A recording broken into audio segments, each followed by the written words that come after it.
옆 사람하고 인사하십시다. 사랑합니다. 축복합니다. 잘 오셨습니다.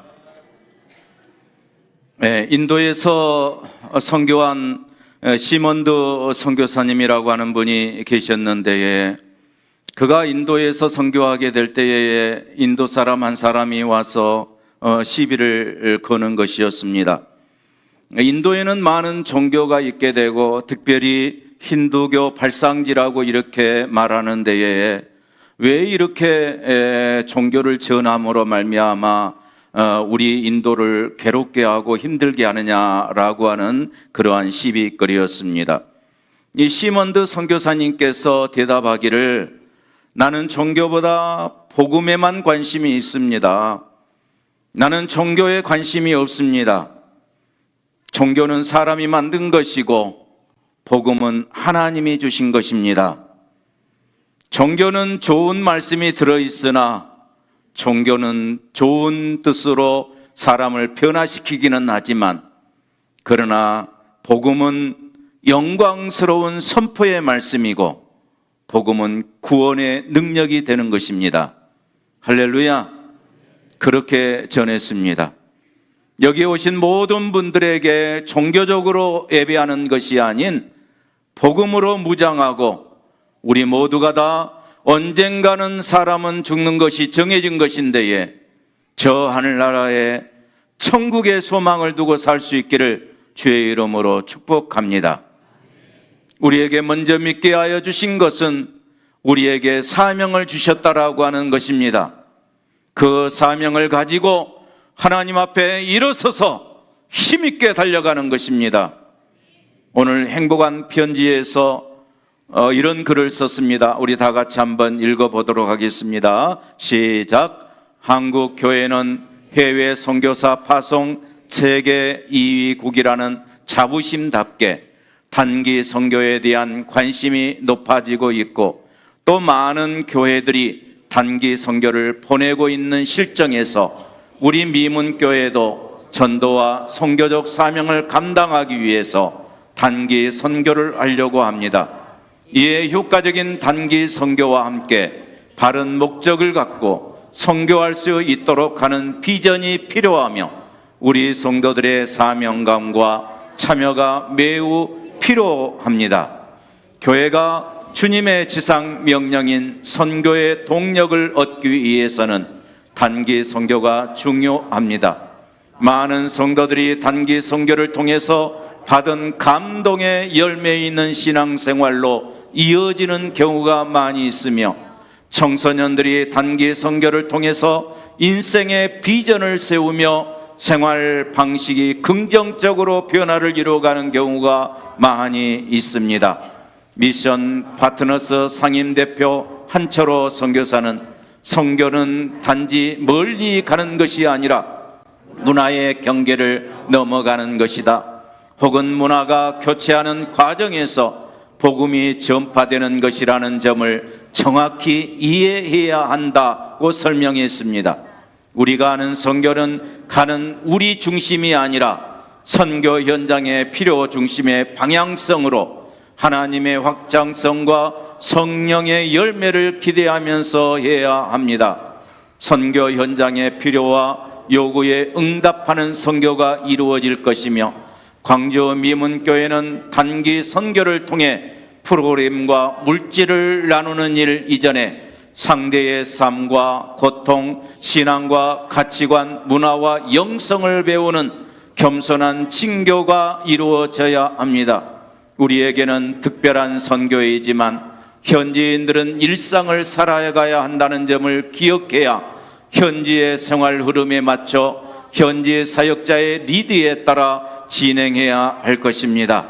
우리끼리 선교 지역의 소란을 일으켜 시끄럽게 해서는 안 되고, 지역의 선한 영향력으로 긍정의 이미지와 성령의 기름 부음을 위해 기도해야 합니다. 단기 선교로 선교 결실을 얼마나 이룰지 모르므로 단기 선교의 목적을 문화 이해와 소통이나 관계 형성에 두어야 할 것입니다. 우리는 현지에 있는 사람들을 자신보다 못한 사람으로 낮춰보지 않고 내가 준다, 베푼다는 의식을 배제하고 현지인들과 함께 프로그램을 구성하며 현지 문화를 인정하고 존중하면서 예의를 지키는 것이 무엇보다도 중요합니다. 그것입니까? 네. 할렐루야.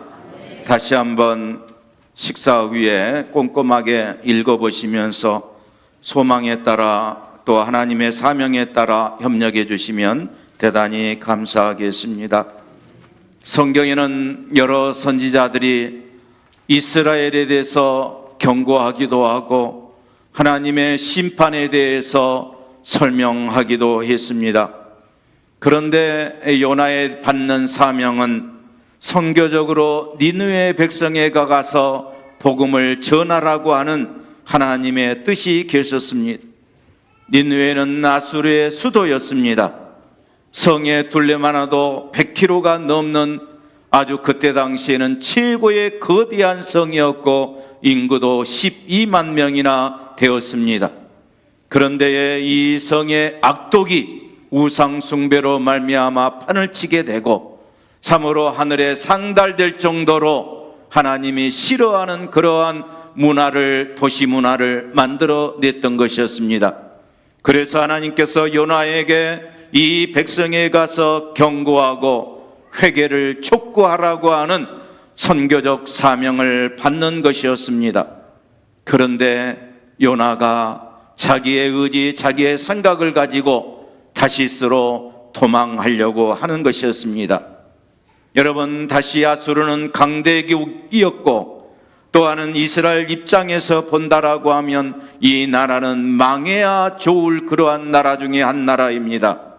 그런데 하나님께서는 망하지 않게 하기 위해서 복음을 증거하라고 하는 하나님의 뜻이, 사랑이 있다라고 하는 것입니다.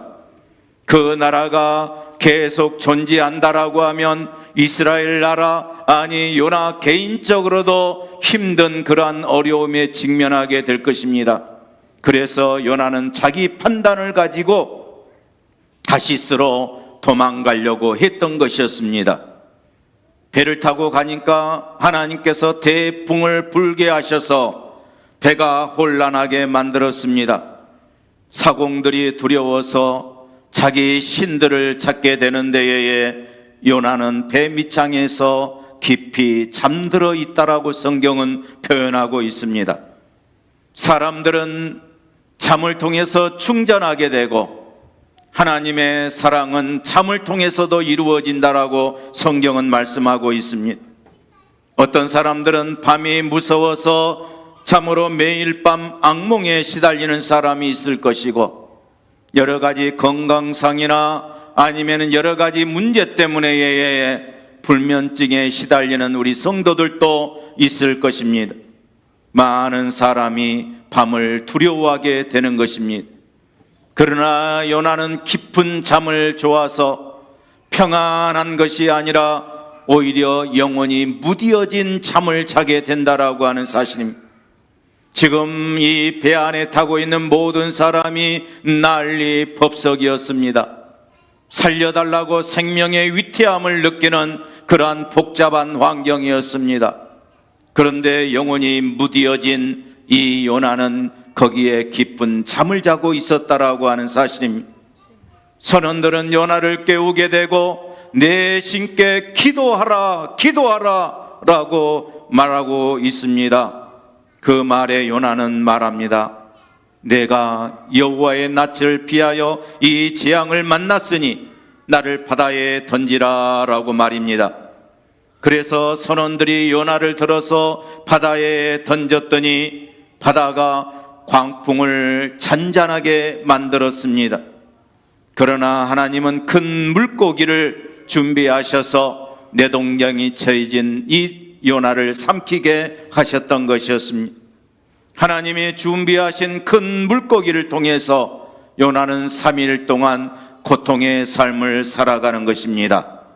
물고기 뱃속에서 요나서 2장 2절에 보게 되면 부르짖었다라고 표현하고 있고 요나서 2장 5절에 우리가 함께 보도록 하겠습니다. 시작. 물이 나를 영혼까지 둘러싸우며 기품이 나를 에워싸고 바다풀이 내 머리를 감쌌나이다.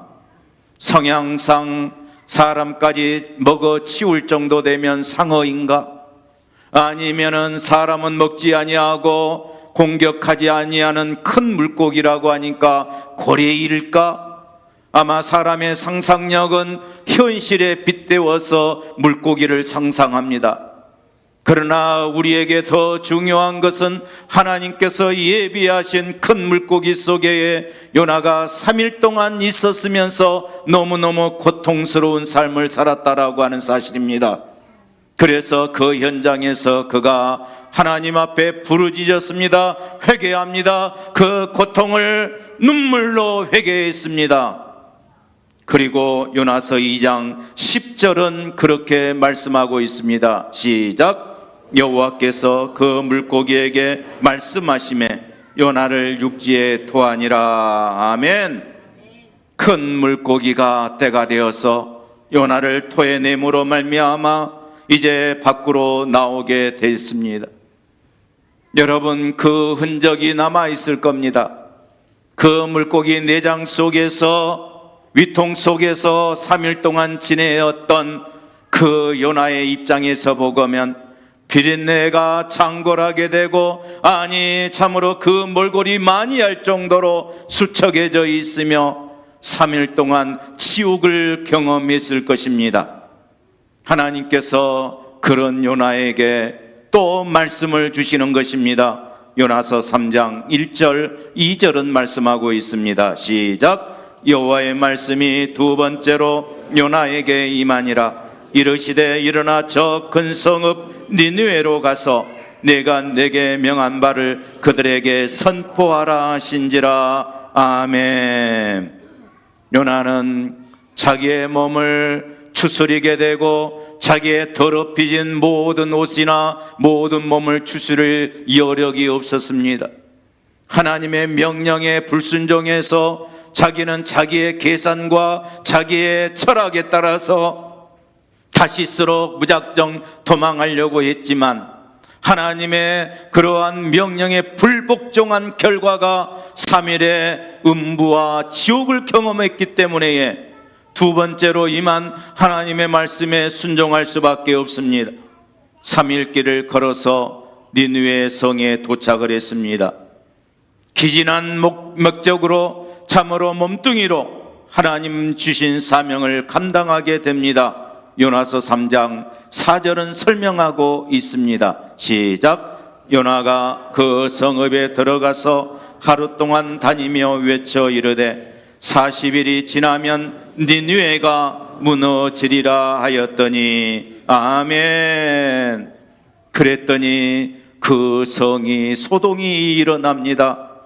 요나서 3장 5절 6절은 그 상황에 대해서 설명하고 있습니다. 시작. 니느웨 사람들이 하나님을 믿고 금식을 선포하고 높고 낮은 자를 막론하고 굵은 베옷을 입은지라. 그 일이 니느웨 왕에게 들림에 왕이 보좌에서 일어나 왕복을 벗고 굵은 베옷을 입고 제 위에 앉으니라. 아멘.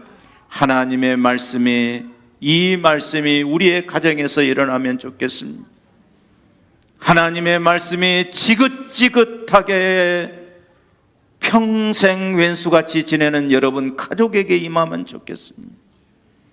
하나님의 이 성령의 역사로 말씀이, 이 태도가 사랑하는 우리 무임문교회 성도들 아직 나오지 않는 가족들에게 임하면 좋겠습니다. 왜요?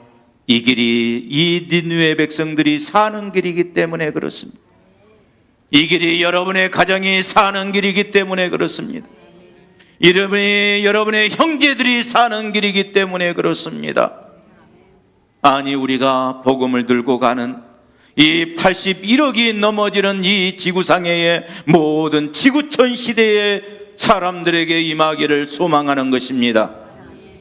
그래서 요나서 3장 7절 8절은 말씀하고 있습니다. 시작. 왕과 그의 대신들이 조서를 내려 니느웨에 선포하여 이르되 사람이나 짐승이나 소떼나 양떼나 아무것도 입에 대지 말지니 곧 먹지도 말 것이요 물도 마시지 말 것이며 사람이든지 짐승이든지 다 굵은 베옷을 입을 것이요 힘써 하나님께 부르짖을 것이며 각기 악한 길과 손으로 행한 강포에서 떠날 것이라. 아멘. 백성과 신하들과 온 성의 사람들이 다 한 마음을 품고 아름답게 대처를 하게 됩니다. 사랑하는 성도 여러분, 이구동성으로 이 시대를 말세 중에 말세라고 합니다. 물론 그 말세에 대한 기준은 예수님 초림 때부터 시작해서 계속 말세의 시대를 살고 있습니다. 언제 우리 예수님께서 참으로 도적같이 오실는지 알 수 없는 그러한 상황입니다. 이태에 기름짐 위했던 슬기로운 다섯 처녀처럼 우리 미문교회 성도들이 구원이 완성될 때까지, 우리 예수님이 재림하실 때까지 우리 구원받는 백성이 되기를 소망합니다. 이 일을 위해서 우리가 조서를 내려야 됩니다. 이 일을 위해서 힘있게 외쳐야 합니다. 이 일을 위해서 지혜롭게 가족들에게, 이웃들에게, 세계 열방을 향해서 우리에게 전도적 선교적 사명을 감당해야 될 줄로 믿습니다. 며칠 만에 놀라울 정도로 이런 일이 일어났습니다. 그런 이후에 또 다른 현상이 벌어집니다.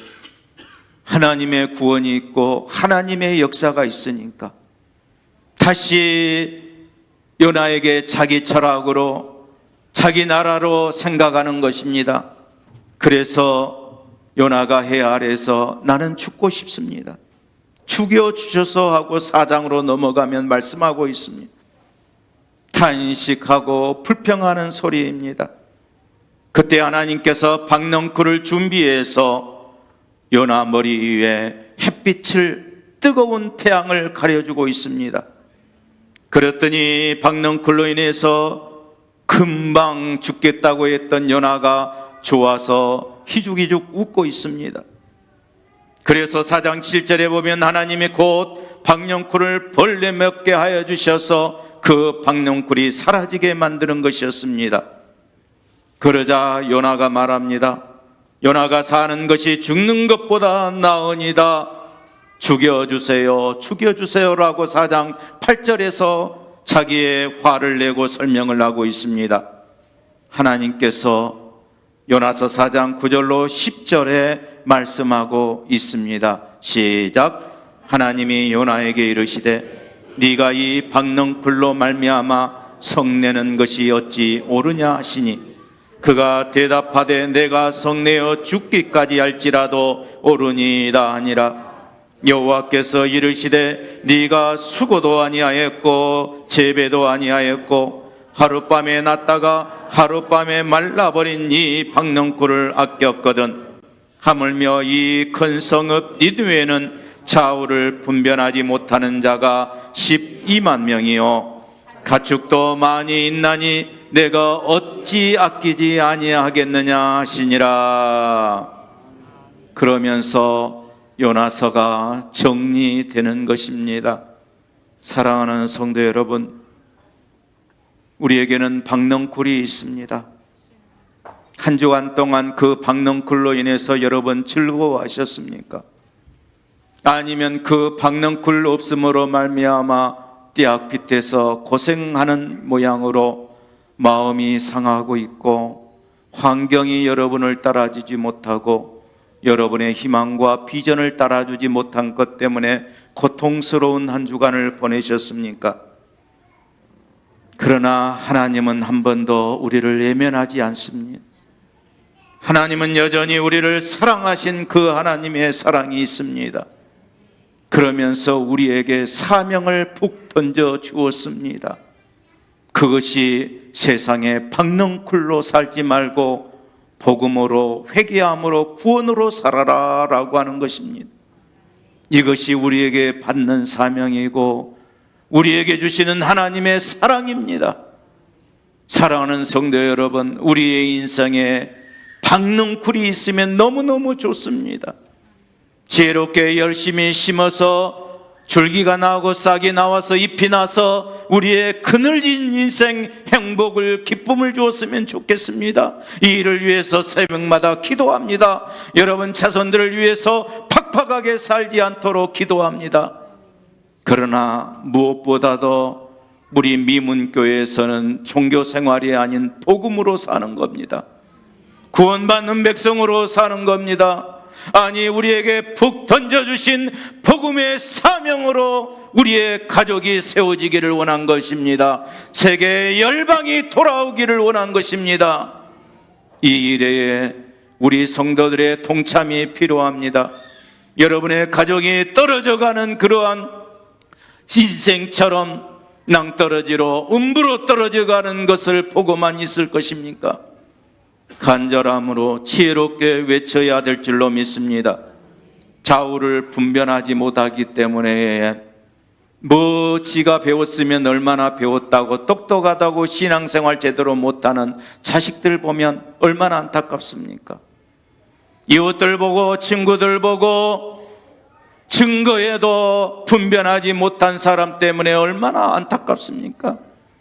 니느웨 백성이 분별하지 못한 사람이 12만 명이 꽉 채워져 있다라고 하나님은 설명하고 있습니다. 이 광주에 150만 넘어가는 이 인생 가운데 아직도 분별하지 못한 인생이 너무나도 많이 있습니다. 어쩌면 그 가운데에 우리의 가족도 포함되어 있을 수가 있습니다. 세계 열방을 보면 얼마나 분별하지 못하고 종교 생활로 우상을 섬기며 살아가고 있는 사람이 얼마나 많이 있습니까? 그런데 사명받았기 때문에 그 사명 때문에 아무 관계도 없는 그러한 러시아에 가서 선교사로 아들이 돌에 맞아서 린치를 당하게 되고 끈떡하면 고발한다라고 하는 어려운 상황 속에서도 선교사로 몸바쳐 헌신하는 우리 조아인 선교사님의 간증을 우리가 지난주에 들었습니다. 사랑하는 성도 여러분, 그래서 우리는 하나님의 명령으로 필리핀으로 단기 선교를 하려고 합니다. 누군가는 듣지 못해서 분별하지 못한 사람이 많이 있습니다. 누군가는 교회 가자 강건한 사람이 없어서 교회로 나오지 못한 사람이 있습니다. 이 시대는 교회 홍수로 살고 있습니다. 아니, 방송 매체에서 기독교 방송으로 많은 매체들이 있습니다. 밤하늘에 반짝이는 별과 같이 밤하늘에 십자가의 종탑이 수없이 더 많이 있습니다. 하지만 그러나 강건해서 자기를 데려갈 사람이 없음으로 말미암아 미적거리게 되고 또한 선뜻 나서지 못한 사람들이 우리 주위에 많이 있다라고 하는 사실입니다.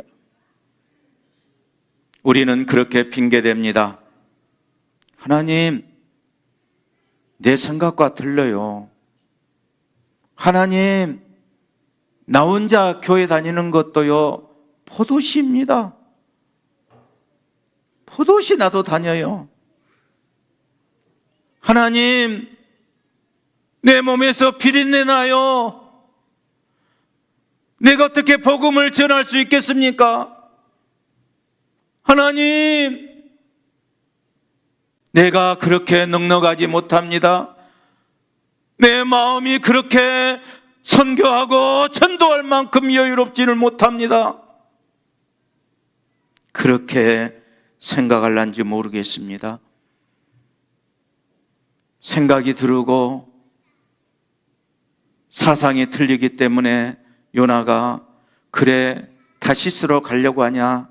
가지 마라. 가지. 너 가기 싫으면 가지마. 안 가면 안 돼. 안 가도 돼. 뭐라고 도망치려고 하냐? 그런 적도 때로는 있겠지만 그러나 때로는 큰 물고기 뱃속에서 3일 어간을 지내게 하시는 하나님의 간섭하심이 있습니다. 사랑하는 성도 여러분, 용기를 내보시기를 바랍니다. 하나님께서 준비된 사람이 우리의 선교와 전도를 통해서 일어나게 될 줄로 믿습니다.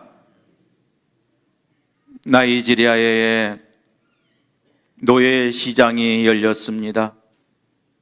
한 소년이 담뱃잎 한 부대에 싼 값으로 노예가 되고 만 거예요. 노예로 팔렸는데 그 손의 가족들도 다 뿔뿔이 흩어지면서 노예로 팔려가게 되고 그런 인생을 사는 겁니다. 소년은 노예로 팔려가면서 미국으로 그 샀던 사람이 불법으로 노예선에 타게 되었습니다. 그런데 태평양을 지나다가 그만 영국 군함의 검문을 받게 되었다고 합니다.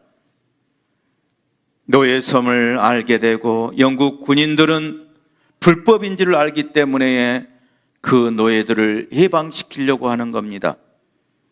그럴 때에 영국 해군에 속한 그리스도인이 있었습니다.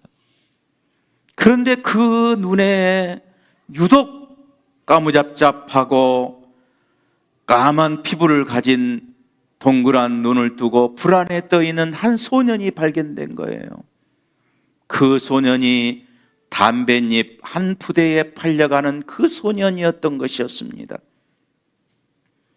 갑자기 성령의 감동인지 그 까무잡잡 흑인이었던 그 소년의 마음이 가기 시작했답니다. 그래서 저 소년을 내가 데리고 가야 되겠다. 저 소년을 내가 키워야 되겠다. 이렇게 해서 예수 그리스도를 통한 그의 삶이 변화된 모습을 상상하면서 그 소년을 양자로 맞이했습니다. 자기 집에 데리고 와서 양자로 입적해서 교육을 시켰습니다. 그리고 나서 30년이 세월이 흘렀습니다. 그 30년 이후에 나이지리아에서 최초로 목사님 취임 예배가 열렸습니다. 이 주인공이 성서학자이며 민족의 지도자였던 사무엘 크로우더 목사님이었습니다. 나이지리아에서 처음 목사님이 탄생한 거예요. 그런데 이 사람이 누구냐면 30년 전에 그 담뱃잎 한 푸대에 팔려갔던 그 소년이었던 것이었어요. 하나님의 손길은 위대합니다. 영국 군대에 소속되어 있는 이 한 사람의 영혼을 사랑하는 마음이 나이지리아에서 놀라운 역사를 만들어내었다라고 하면 여러분을 하나님이 사용하시기를 원하는 거예요.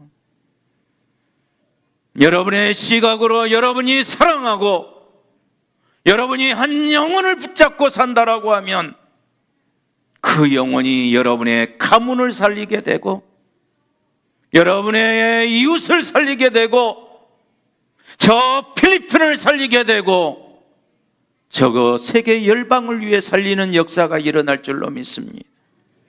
사랑하는 성도 여러분, 하나님의 시각은 모든 사람의 구원받기를 원하십니다. 영혼에 집중되어 있습니다. 우리가 박넝쿨로 인해서 이 세상을 우리에게 주신 사명을 박넝쿨 때문에 원망하고 불평하고 아니 우리의 철학과 우리의 환경 때문에 다시스로 도망간 인생이라고 하면 우리는 하나님 앞에 서게 될 것인데 부끄럽지 않겠어요? 부끄럽지 않겠습니다.